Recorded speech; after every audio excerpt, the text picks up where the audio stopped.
श्री हरि शिव बाबा, जय गणेश बाबा, शिव परिवार। तो पार्ट नंबर 7 पे आ गया जब हम शिव पुराण के महेश्वर का ब्रह्मा विष्णु को अपने निष्कल और सकल स्वरूप का परिचय देते हुए लिंग पूजन का महत्व बताना। नंदीश्वर कहते तदंतर वे दोनों ब्रह्मा और विष्णु भगवान शंकर को प्रणाम करके दोनों हाथ जोड़ के उनके दाएं बाएं भाग में चुपचाप खड़े हो गई। फिर उन्होंने वहाँ साक्षात प्रकट पूजनीय महादेव जी को श्रेष्ठ आसन प्रस्थापित करके पवित्र पुष्पों द्वारा उनका पूजन किया। दीर्घ काल तक अविकृत भाव से स्थिर रहने वाली वस्तुओं को पुरुष वस्तु कहते हैं और अल्प काल तक ही टिकने वाली क्षणभंगुर वस्तुएं प्राकृतिक वस्तुएं कहलाती हैं।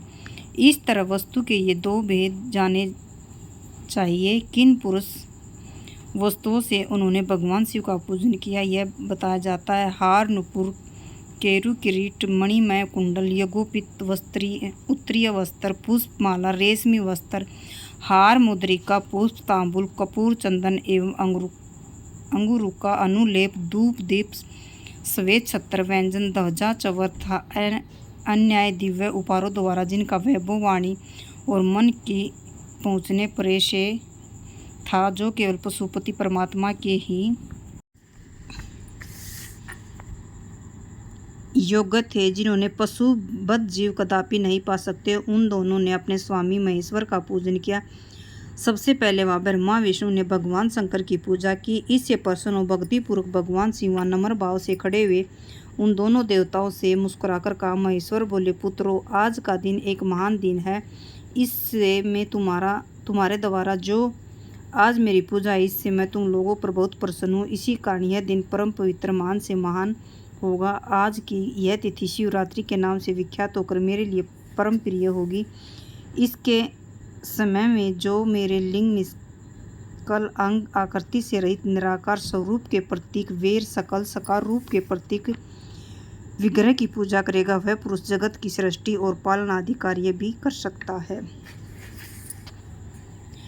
जो शिवरात्रि दिन रात निराहार एवं जितेंद्रिय रहकर अपनी शक्ति के अनुसार निश्चल भाव से मेरी यथोचित पूजा करेगा, उसको मिलने वाले फल का वर्णन सुनो। एक वर्ष तक निरंतर मेरी पूजा करने पर जो फल मिलता, वह सारा फल केवल शिवरात्रि को मेरा पूजन करने से मनुष्य तत्काल प्राप्त कर लेता। जैसे पूर्ण चंद्रमा का उदय समुद्र वृद्धि का अवसर है, उसी प्रकार यह शिवरात्रि तिथि मेरे वर्धिका का समय है। इस तिथि में मेरी स्थापना आदि का मंगलमय उत्सव होना चाहिए। पहले जब मैं ज्योतिर्मय सतम रूप से प्रकट हुआ था, वह समय मार्गशीर्ष मास में आद्रा नक्षत्र से युक्त पूर्णमासी या प्रतिपदा जो पुरुष मार्गशीर्ष में आद्रा नक्षत्र होने पर पार्वती सहित मेरा दर्शन करता था, मेरी मूर्ति या लिंग की झांकी करता है, वह मेरे लिए कार्तिकेय से भी अधिक प्रिय है। उस शुभ दिन को मेरे दर्शन मात्र से पूरा फल प्राप्त होता है। यह दर्शन के साथ साथ मेरा पूजन भी किया जाए तो इतना अधिक फल प्राप्त होता है कि उसका वाणी द्वारा वर्णन नहीं हो सकता। वहाँ पर मैं लिंग रूप से प्रकट होकर बहुत बड़ा हो गया हूँ, अतः उस लिंग के कारण यह भूतल लिंग स्थान के नाम से प्रसिद्ध हुआ है।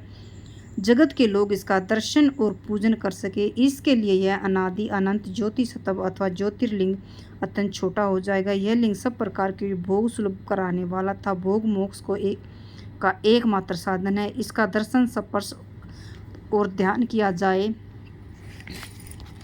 तो यह प्राणियों को जन्म और मृत्यु के कष्टों से छुड़ाने वाला है। अग्नि के पहाड़ जैसा जो यह शिवलिंग यहाँ प्रकट हुआ है, इसके कारण यह स्थान अरुणाचल नाम से प्रसिद्ध होगा। यहाँ अनेक प्रकार के बड़े बड़े तीर्थ प्रकट होंगे।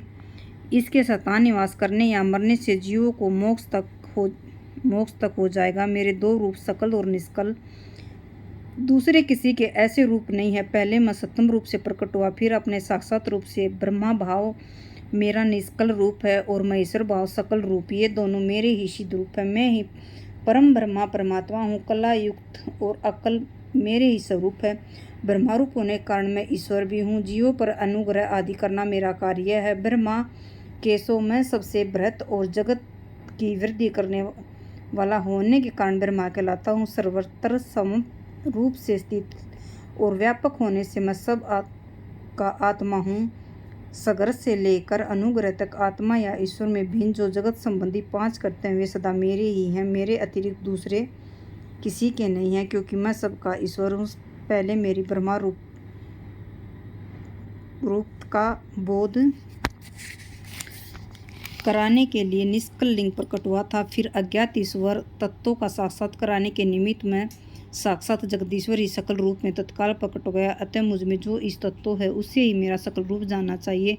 जो यह मेरा निष्कल सतम है वह मेरे ब्रह्मा स्वरूप का बोध कराने वाला मेरा ही लिंग चिन्ह है, जो तुम दोनों प्रतिदिन यहाँ रहकर इसका पूजन करो। यह मेरा ही स्वरूप और मेरे समीपीय की प्राप्ति करने वाला लिंग और लिंगी में नित्य अभेद होने के कारण महान पुरुषों का भी पूजन करना चाहिए। मेरे एक लिंग स्थापना करने का यह फल बताया गया कि उपासकों को मेरी समानता की प्राप्ति हो जाती। यदि एक के बाद दूसरे शिवलिंग की स्थापना कर दी गई तब मैं तो उपासकों को फल रूप से मेरे साथ एक तो मोक्ष रूप फल प्राप्त होता है। प्रधानतः शिवलिंग की स्थापना करनी चाहिए। मूर्ति की स्थापना उसकी उपेक्षा गौण कर्म है। शिवलिंग के अभाव में सब ओर से सवेर मूर्ति युक्त होने पर वह शतान अक्षेत्र कहलाता है। हर हर महादेव, हर हर महादेव, हर हर महादेव। जय माता रानी।